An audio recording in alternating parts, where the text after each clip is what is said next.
Hey guys, this is the homeschool binder that I have created for the kids. We're gonna start with Ava's.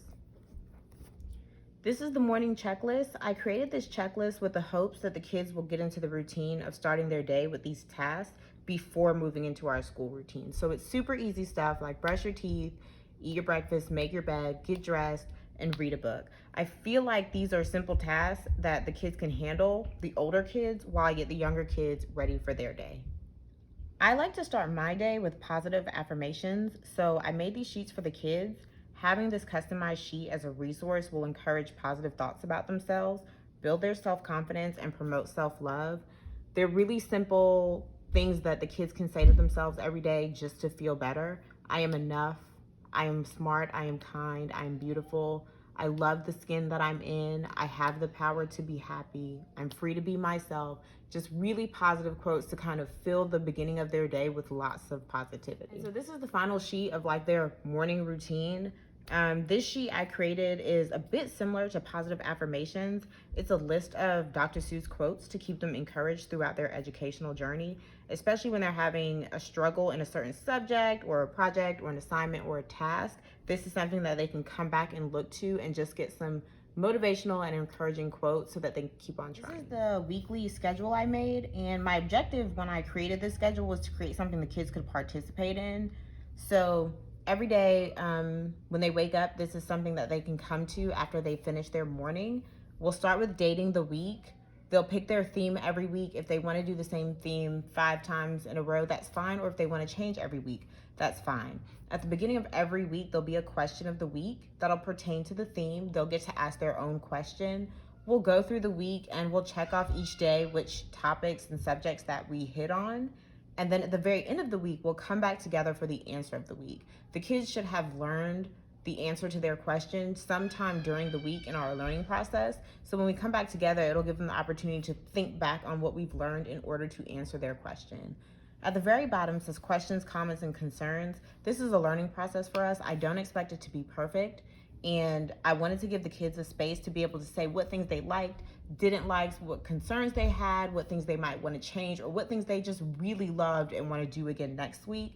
And then also left myself a space where I could write the same things so that I kind of know what I want to be the same or different for the next week, what works, what doesn't work, and to also be able to communicate with them what I'd like to see. So this is a calendar, but it's also our attendance sheet. I'm hoping that attendance can also be a learning experience for the kids. So I created a calendar style attendance sheet where they'll be able to write the date of each day as a sign in. And at the end of the month, they'll sign the bottom and I'll sign the bottom. It'll give them a chance to practice writing their numbers, counting the days. They'll write each month and each year. So it'll be our attendance sheet that we'll keep for our records, but it'll also be a learning experience for the kids. I created these book logs to keep track of the books that the kids are reading, as well as to give them the space to say whether or not they like the book.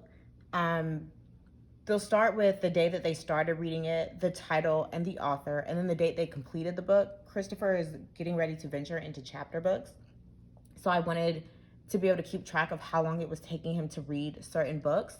So we knew if we needed maybe more reading time or less reading time. At the end of a book, they'll have the opportunity to either color in or check off the thumbs up or the thumbs down. That lets me know if they liked the book or if they didn't like the book. This way we can keep our school library relevant and engaging for the kids by donating the books that they didn't like and keeping our library full of books that they did enjoy. This is a resource I did not create. This is from 123kidsfun.com. It's A through Z. It has all of the letters. It's here in Ava's binder. It's something she can do independently whenever she feels like it and not something that needs to be assigned. I really liked this resource, particularly because usually when I see these ABC sheets, they usually are from like here up, and I've never seen this down at the bottom. And what I like about that down at the bottom is that it has these tracing lines that help the kids build the fine motor skills they need to actually be able to write those letters. And it also shows the position it's in the alphabet with only a few letters at a time. Ava really struggled with remembering the order of the alphabet if she wasn't singing. So this is something that I think is going to help build her writing skills and also be able to build her letter recognition skills outside of just singing the ABC song. So it's just got these really big numbers. They're just plain super big. We'll put expo markers in the pencil case, and she'll be able to come in and color these whenever she feels like it, but it'll also be a resource she can go back to when she's learning how to write. I also think because they're so big, if she's got an expo marker, it kind of gives her the space she needs in the room she needs to make mistakes as she's learning how to write these numbers. Further on in her math section is where her worksheets begin. This is another resource I did not create. It's from Cookies and Race Cars. I really thought it was great because it was super simple, something she can come in and just kind of work on her own for independent study. This is our science section. In our science section, I created these nature walk sheets. So the kids like to spend lots of time outside. They like to spend lots of time walking the neighborhood. And I wanted something to turn that into a learning experience, a more formal learning experience. So this is another sheet that I've laminated to be used with expo markers. It says exploring nature. What did you see, smell, hear, and touch? So they can either draw pictures or write the words in of things that they explored and saw and found on a nature walk or during a nature study.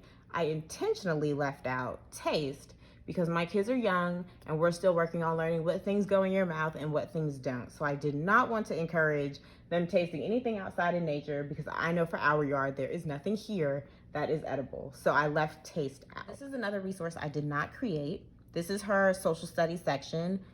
This is from MrPrintables.com. It's just a map of the US, but what I really enjoyed about this map over other maps was that it came in full color, so it was bold and engaging and inviting to the kids, but also instead of abbreviations, it has the states' full names written out, so the kids can start to recognize the name of these states, learn how to spell them and what they mean, as opposed to just having a map with abbreviations. Finally, at the end of their binders, both of them is a journaling space. Because they're still young, because we're still working on writing skills, I wanted to give them the chance to choose how they journal. So Ava's got lined papers, and after her lined papers is just plain white paper. So she can choose to write or she can choose to draw, whichever way that she'd like to express herself. Christopher's binder is about the same as Ava's. He's going into second grade. We start with the good morning, ready to start my day routine.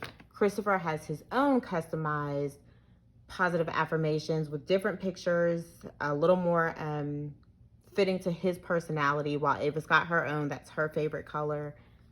After his positive affirmations is still the I can do it Dr. Seuss list.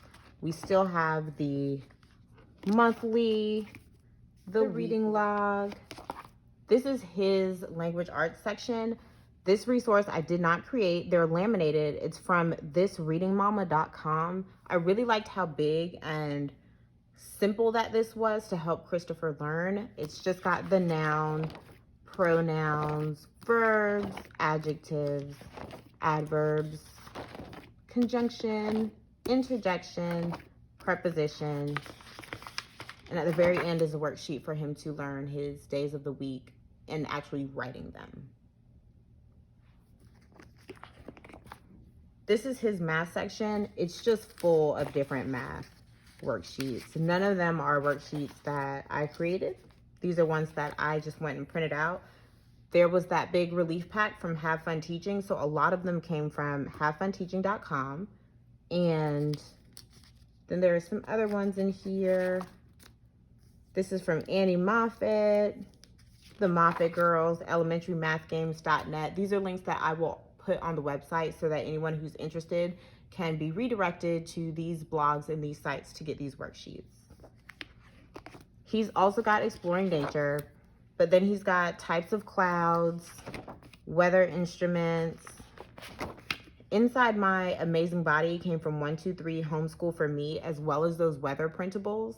And I was super excited about this because I feel like it's a good way for kids to get a very age-appropriate introduction to your body parts. So it starts with the outside of the body, then you get the cells, simple descriptions, skin, bones. I think it touches on intestines, kidneys, muscles, heart, and the bladder, and brain and lungs. So it was very comprehensive with very simple descriptions of the inner body, and Christopher's super into bodies, so I thought that would be great. And he also has the map, just like Ava. But finally, when you get to the end, because Christopher's already writing, we would like to strengthen his handwriting skills And so he has traditional lined paper to use so that he can start to learn how to write a little bit smaller and kind of write in his lines. And at the very, very end, he also has blank paper so that he can journal in art and drawings and pictures if that's what he chooses to do. Together, that is Christopher's homeschool binder and Ava's homeschool binder, and we are ready for August and ready to get started. Again, I'm Kay. If there's anything in here that you liked, I'm going to take the time to gather these resources and links, and I will put them on the website, and then I will take the resources that I created and I will put up an option for free download. So anyone who found something in there that you liked or that you think would be beneficial or could work for you, you'll be able to go right to the website and download those. I hope that you enjoyed this.